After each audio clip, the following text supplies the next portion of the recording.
আজকে দুপুরের মেনু দেখো, মানে রাঁধবো না আজকে ভাবলাম কিচ্ছু রান্না করবো না, তারপরে মনে হচ্ছে হাজার রকমের একটা মেনু হয়ে গেল।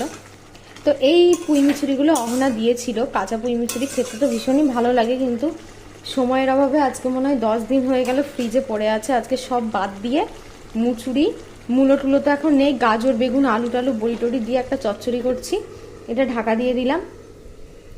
আর এই দেখো পাবদা মাছ, এই মাছগুলোও তাই ওদের বাড়ি থেকে দিয়ে গেছে। আর তোমার কতদিন হয়ে গেল, মানে কালকেও রান্না করা হলো না, তো এই মাছ কটা আজকে না করলে হবে না। এখানে হচ্ছে শাক, পালং শাক খাবে বলে আমার বর এনেছে। আর এটা হচ্ছে বেগুন, দেখো এখানে সবজি কাটছিলাম কোথায় রেখে দিয়েছি কেটে কেটে, আমার আর কিছু করার নেই। এদিকে আলু পটল চিংড়ি হবে। আর আমার মেয়ে বলছে মা তোমার হচ্ছে অনেক দেরি হয়ে গেল, এত অসুবিধা হচ্ছে, দাও আমি চিংড়ি মাছগুলো তোমাকে বেছে দিই। এদিকে দেখো মেয়ে আমার চিংড়ি মাছগুলো বেছে দিচ্ছে, এই দেখো দেখেছো চিংড়ি মাছগুলো কত সুন্দর করে বেছে দিচ্ছে। তাহলে এই জন্যই হয়তো বলে মেয়েরা মায়ের দুঃখ বোঝে। আর আমাদের পুচকুটা এখন ঘুমাচ্ছে, এই দেখো ও তো আবার ন্যাংটু বুদু হয়ে আছে। আর আমার বর হচ্ছে শুয়ে শুয়ে মোবাইল দেখছে, ওর তো ওটাই কাজ, বাড়িতে আসে ফোন দেখার জন্য।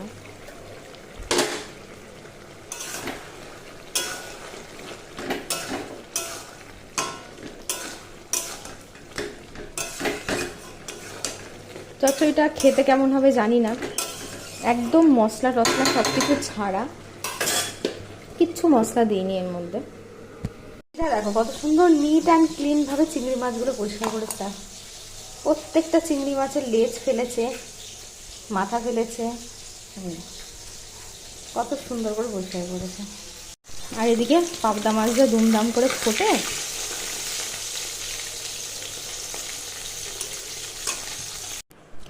আলু পটল চিংড়িটা একটু রসিয়ে কষিয়ে রান্না করলে, আর এই যে গরম পড়ছে মানে মুসুরির ডাল কাঁচা আম দিয়ে জাস্ট এত সুন্দর লাগে না, কি বলবো। আমার তো মনে হয় এই আলু পটল চিংড়িটা আর এই মুসুরির ডাল আম দিয়ে এটা একটা মারাত্মক কম্বিনেশান, মানে আমার কাছে এটা পুরো অমৃতর সমান, ভীষণ ভালো লাগে। আর প্রচুর কিছু রান্না হলে আমি আবার ভেবে পাই না কোনটা ছেড়ে কোনটা দিয়ে খাবো। তো দেখো আলু পটলগুলো আগে থেকে ভেজে নিয়েছি, মশলাটাকে একদম প্রপার কুক করে নিলাম, এরমভাবে রান্না করলে টেস্টটা মানে 3 গুণ বেশি বেড়ে যায়। তো এই দেখো ফুটে গেছে আমার আলু পটল চিংড়ি, কালারটাও খুব সুন্দর হয়েছে, মানে সব কিছু আর কি ঠিকঠাক আছে, ঝাল লবণ একদম ঝাল ঝাল করে করেছি। তো ওদিকে তো ওটা হয়ে গেল। আর সর্ষে পোস্ত দিয়ে দেখো পাবদা মাছটাও করে নিলাম, একদম গামাখা করবো, যেহেতু ডাল আছে আর অনেক রকম তরকারি, বেশি ঝোল করে আর লাভ নেই। তবে আমার মনে হয় পাবদা মাছের যত রকম রেসিপি আছে আমি বিশেষ করে বেশি কিছু খাইনি, সর্ষে পোস্তটাই বেশি খেয়েছি, তার মধ্যে এটাই আমার বেশি ভালো লাগে। তো দেখো একবার তোমাদেরকে মেনুগুলো দেখিয়ে দিই। পাবদা মাছ, আলু পটল চিংড়ি, পালং শাক করেছি চিংড়ি মাছ দিয়ে, পুঁইমিচালি চচ্চড়ি, তার সাথে ডাল, মানে বুঝতে পারছো এই রান্নাগুলো করতে গিয়ে আমার নিজে হাতে কুটে বেছে কি কম টাইম লেগেছে, অবশ্য মেয়ে আমাকে মাছগুলো বেছে দিয়েছে, এটা অনেক বড় একটা হেল্প। একটু কাছ থেকে তোমাদের ক্লোজলি দেখায়, কালারগুলো কিন্তু খুব সুন্দর এসছে, ক্যামেরাতে বোঝা যাচ্ছিল না, ফ্ল্যাশটা মারলাম বলে আরও ভালো বোঝা যাচ্ছে। তো খাওয়া দাওয়া করে একটু রেস্ট করে বিকালে একটু ঘুরতে যাবো। কালকে আমরা বিশাল থেকে কয়েকটা ড্রেস কিনেছিলাম, সেই ড্রেসগুলো ফেরত দেওয়ার জন্য আজকে বিশালে এসেছিলাম। দুটো ইধার একটা ড্রেস পছন্দ হয়নি, ওই জন্য ফেরত দেওয়ার জন্য এসেছিলাম। তারপরে ভাবলাম একটুখানি বিশালে যাওয়ার আগে একটু ট্রেন্ডস থেকে ঘুরি। ট্রেন্ডসে তো জিনিসের দাম পুরো একদম ঈদ উপলক্ষে আগুন। তো এখানে ঢোকার পরে একটু দেখে দেখে ভাবলাম যে তাহলে বিশালেই চলে যাই, ড্রেসটা চেঞ্জ করে বাড়ি চলে যাবো তাড়াতাড়ি, কালকে আবার হাজারদুয়ারি যাবো। এইবার যেটা প্রবলেম হয়েছে সেটা হচ্ছে বাইরে গিয়ে দেখি বিশাল বৃষ্টি, মানে এত বৃষ্টি শুরু হয়েছে, এবার পুচুকে নিয়ে যাবো কি করে বৃষ্টিতে, বাড়ি ফিরে গেলেও ভিজে যাবে। আবার এদিকে পুচু আছে দাদার কোলে, আর এই যে আমাদের পুচকে বাচ্চার দল।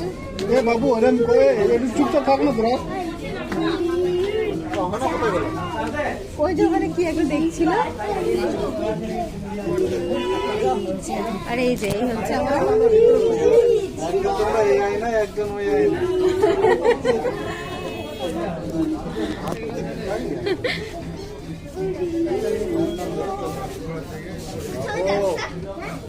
দেখি বৃষ্টিটা থামুক তারপর যাবো। বাচ্চা কাচ্চা না থাকলে আমরা বড়রা হলে চলে যাওয়া যেত, কিন্তু বাচ্চা আছে যে।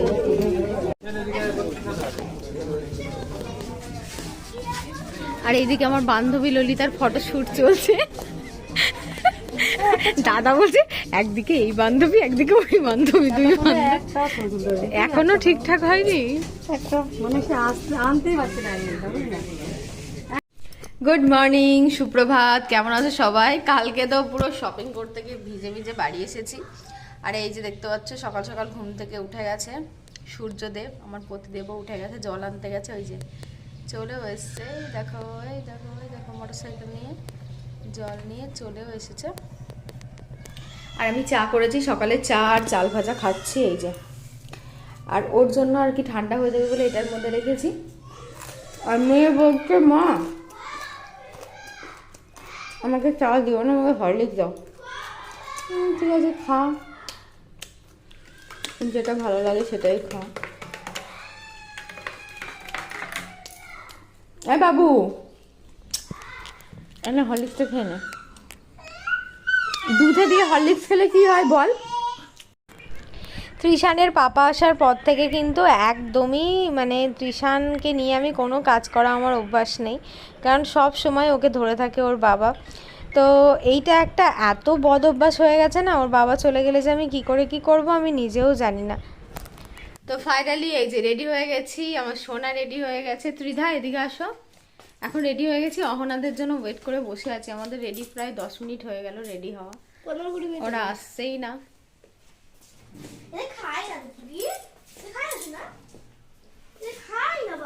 তো আমরা বাড়ি থেকে কিন্তু বাইকে করে এসেছিলাম। বাইকটা আমরা হাজারদুয়ারির সামনে একটা গ্যারেজে রেখে দিয়েছি। তারপরে গ্যারেজ থেকে মানে গ্যারেজে বাইকটাকে রেখে একটা মানে টুকটুকি ভাড়া করে আমরা ভাবলাম সবাই মিলে একসাথে ঘুরে দেখবো, তাহলে জিনিসটা খুব ভালো হবে। তো টোটোওয়ালা আমাদের একটু ঠকিয়ে নিয়েছে, আমাদের ভাড়া নিয়েছিল 250 টাকা।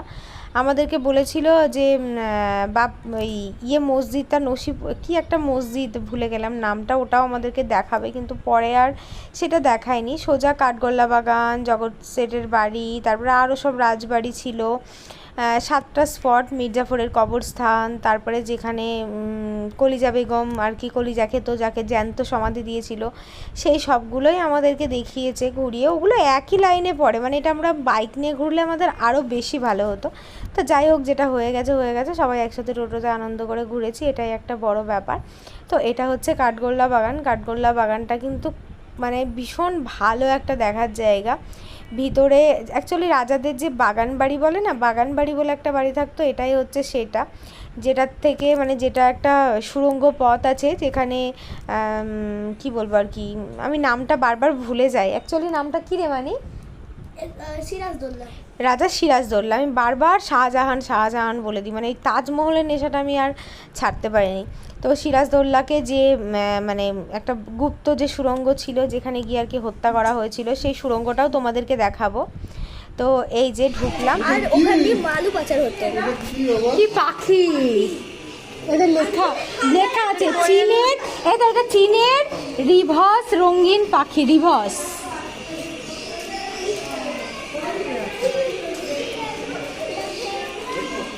এটা টুপি মুরগি, ইংরেজি টুপি মুরগি, এটা হচ্ছে ইংরেজির টুপি মুরগি, এই পাখির নাম টুপি মুরগি।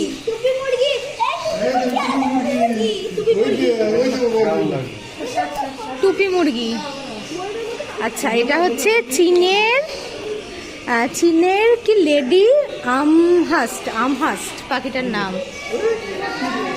এই পাখিটার নাম আমহাস্ট বাবা, এই পাখিটার নাম, এই পাখিটা হচ্ছে আমহাস্ট।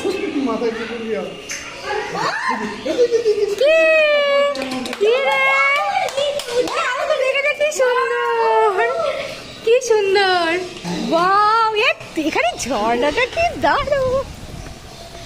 জিন্দেগি কা মকসদ থেকে কাঠগোল্লা বাগানে এত পশু পাখি, এত সুন্দর সুন্দর, এই খরগোশগুলো দেখ বাবা কি সুন্দর। একটা খরগোশ বাড়ি নিয়ে যাবি? দেখ কত সুন্দর সুন্দর ছোট ছোট খরগোশ, দেখেছিস? খরগোশগুলোকে ঘাস দিয়েছে খাওয়ার জন্য।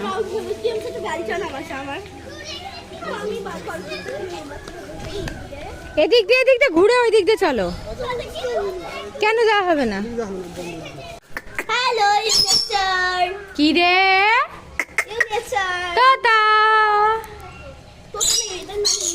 এদিকে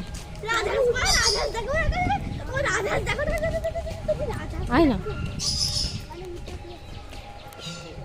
এইগুলো এখন টুরিস্ট টাইম না তো, ওই জন্য তেমন একটা বেশ ঝাড়ু টাড়ু দিয়ে আর এত পরিষ্কারই বা কে করবে।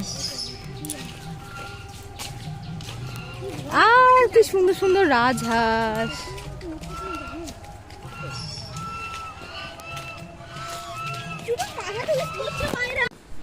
দেখো হাজারদুয়ারি তো একটা স্পেশালিটি আছে, কিন্তু কাঠগোল্লা বাগানে এত ভালো ভালো জায়গা আছে, এত সুন্দর সুন্দর পাখি, মানে কি বলবো, হাঁস মুরগি পাখি পক্ষী খরগোশ, তারপরে কি বলে উট পাখি, এত কিছু আছে বাচ্চাদের দেখার জন্য। এটা তো একটা বেস্ট জায়গা বলতে পারো। তো সেটাই আমি ঘুরে ঘুরে আর কি দেখছিলাম। অনেক বড় একটা জায়গা, অবশ্যই যারা হাজারদুয়ারি আসবে কাঠগোল্লা বাগানে তো এসোই, নাহলে অনেক কিছু মিস করে যাবে।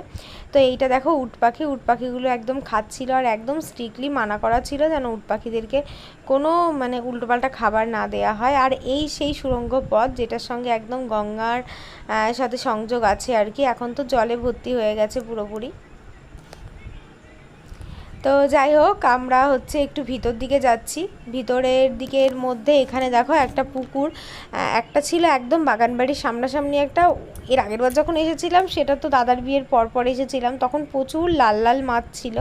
এবার আবার দেখলাম কি লাল মাছটা নেই আর কি। এবার হচ্ছে এই সাইডের পুকুরে প্রচুর বড় বড় কাতলা মাছ ছিল। তো সবাই মিলে একটু মাছের খাবার টাবার কিনে, আরাধ্যা আর কি ওরা পাউরুটি বানিয়ে রেখেছিল, তো সেগুলোই আর কি একটুখানি দিয়েছিল। মাছ দেখো রে, বাপরে মাছ, দেখো দেখো মাছগুলো এদিকে চলে এসেছে, এদিকে এইগুলো খেয়ে নেবে দাদা বলে হা করেই আছে একদম, বাপরে মাছ।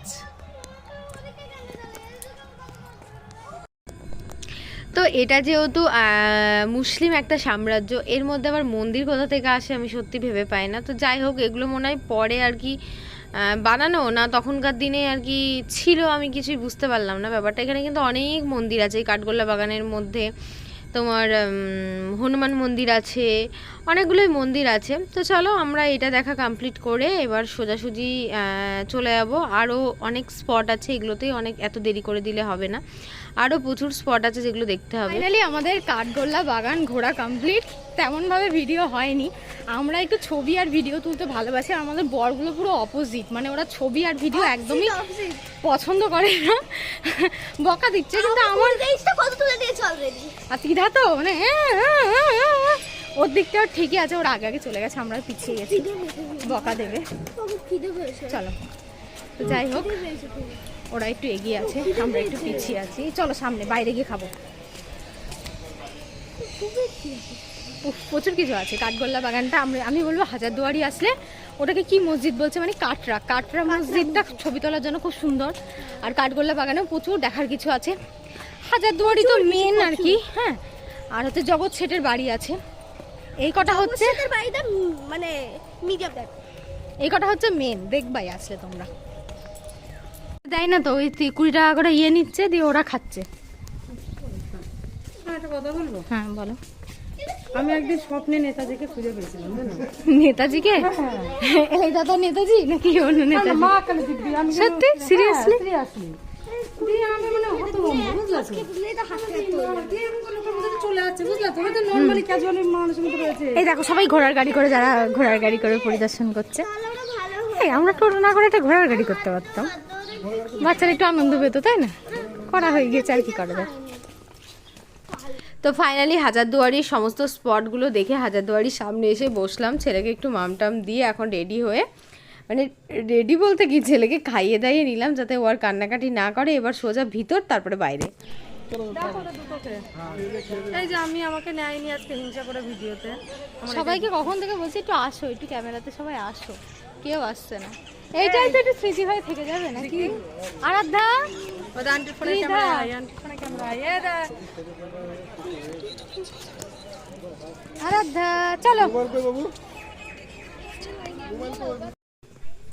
আজকে বেশি ঘুরেছি আর কম ভিডিও বানিয়েছি, মানে ঘোরাটাকেই বেশি প্রাধান্য দিয়েছি।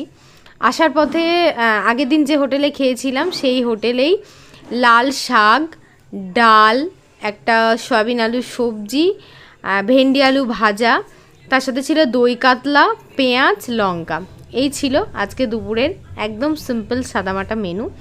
খাওয়া দাওয়া করে একদম তৃপ্তি সহকারে বাড়ি এসে একটা লম্বা টানা ঘুম দিয়েছিলাম। তো যাই হোক, এতক্ষণ ধরে ধৈর্য ধরে যারা ভিডিওটা দেখছো তাদেরকে অনেক ভালোবাসা। ত্রিধারা খেয়েছিল বিরিয়ানি। তো সবাই খুব ভালো থেকো, সুস্থ থেকো, সাবধানে থেকো। নেক্সট একটা ভিডিওতে দেখা হবে খুব তাড়াতাড়ি। Tata, bye bye, love you all.